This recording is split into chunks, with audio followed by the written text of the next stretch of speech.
নমস্কার বন্ধুরা, আমাদের রান্নাঘরে সবাইকে স্বাগত। শীতকাল মানে নানান ধরনের সবজি খাওয়া, আর এখন তো বাজারে সব ধরনেরই সবজি পাওয়া যায়। আর আজকেই আমি বাড়িতে এনেছি মটরশুঁটি, আর সেই মটরশুঁটি দিয়েই তৈরি করে ফেলেছি ইনস্ট্যান্ট মটর পনির। আশা করি তোমাদের এই রেসিপিটা ভালো লাগবে। তো চলো দেরি না করে কিভাবে বানিয়েছি সেটা দেখে নিই। প্রথমেই গ্যাস অন করে দিয়েছি, আর আমি গ্যাসে কড়াই বসিয়ে দিয়ে 2 চামচ তেল গরম করতে দিয়ে দিয়েছি। আর ওরই সাথে আমি গোটা গরম মশলা ফোড়ন দিয়েছি, আর এর মধ্যেই আমি 3টে পেঁয়াজ কুচি কুচি করে কেটে নিয়েছি, সেটা দিয়েছি। আর 3টে রসুন একটু থেতো করে দিয়েছি, সেই রসুনটাও দিয়ে দিয়েছি। এখন এগুলো একটু হালকা ভেজে নেব যতক্ষণ পর্যন্ত না পেঁয়াজটা একটু লাল রং হয়। এখন আমি হাফ চামচ আমি আদা বাটা দিয়ে দিয়েছি। আদা বাটা দিয়েও আরেকবার ভালো করে পেঁয়াজের সঙ্গে মিশিয়ে দিয়েছি।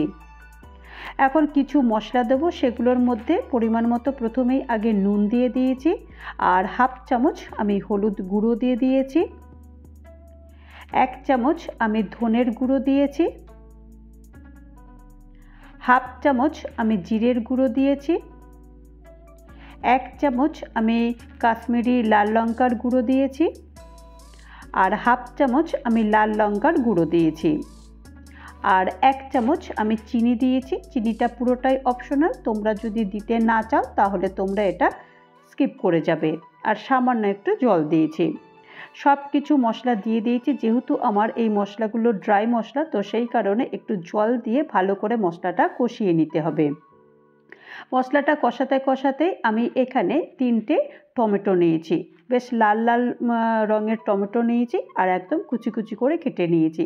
তো টমেটোগুলোও সব দিয়ে দিয়েছি, আর টমেটো দেওয়ার পরে আরেকবার ভালো করে মশলার সঙ্গে এটাকে কষিয়ে দেবো। টমেটোটাকে একটু নরম করবার জন্য আমি 2 মিনিট ঢাকনা বন্ধ করে দিয়েছি। ঢাকনাটা খুলে দিয়েছি। ঢাকনা খুলে নেওয়ার পর আরেকবার ভালো করে এটাকে মশলাটাকে কষিয়ে নেব। কষাতে কষাতে মশলাটা যখন একদম তেল বেরিয়ে যাবে, তখন আমি পরের উপকরণগুলো দেব। তো ততক্ষণ পর্যন্ত মশলাটা ঠিক এই রকমভাবে বেশ সুন্দর করে কষিয়ে নেব। তো দেখো মোটামুটি মশলা থেকে তেল বেরোতে শুরু করে দিয়েছে, আর এখন আমি এই মটরশুঁটিগুলো সব দিয়ে দেবো। তো আমি এখানে 500 গ্রাম মটরশুঁটি নিয়েছি। মটরশুঁটিগুলো ভালো করে আগে থেকে ছাড়িয়ে ধুয়ে রেখে দিয়েছিলাম।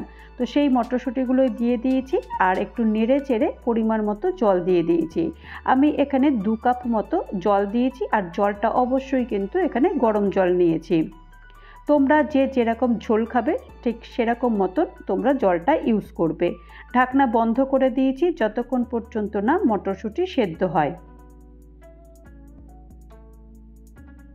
ঢাকনা খুলে দেখব যে মটরশুঁটি সেদ্ধ হয়ে গেছে কিনা। হ্যাঁ, মটরশুঁটি মোটামুটি সেদ্ধ প্রায় হয়ে গেছে, কারণ মটরশুঁটি ওপরে ভেসে এসেছে। আর এখন আমি এখানে 200 গ্রাম পনির ছোট ছোট করে কেটে নিয়েছি। আর এখানে আমি এই যে পনির মশলাটা আমি এখানে ইউজ করেছি। এখান থেকে আমি 1 চামচ এই পনির মশলাটা দিয়ে দিয়েছি। পনির মশলাটা দিলে কিন্তু আরও সুন্দর টেস্ট হয় খাবারের। আর এখানে আমি 1 চামচ কাসুরি মেথি একটু ক্রাশ করে দিচ্ছি, কারণ মটর পনিরে কাসুরি মেথি না দিলে কিন্তু একদমই টেস্টটা একদম দোকানের মতো বা রেস্টুরেন্টের মতন আসে না। তো এখন একটু সব কিছু দিয়ে দিয়েছি, আর ভালো করে একটু নেড়ে চেড়ে দিতে হবে।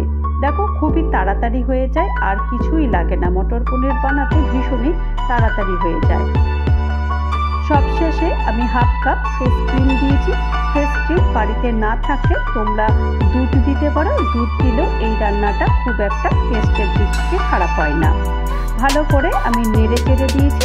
এখন একটু ঠান্ডা করে নিয়েছি। ঠান্ডা করার পর তারপরে সার্ভ করে দেখাচ্ছি কেমন হয়েছে।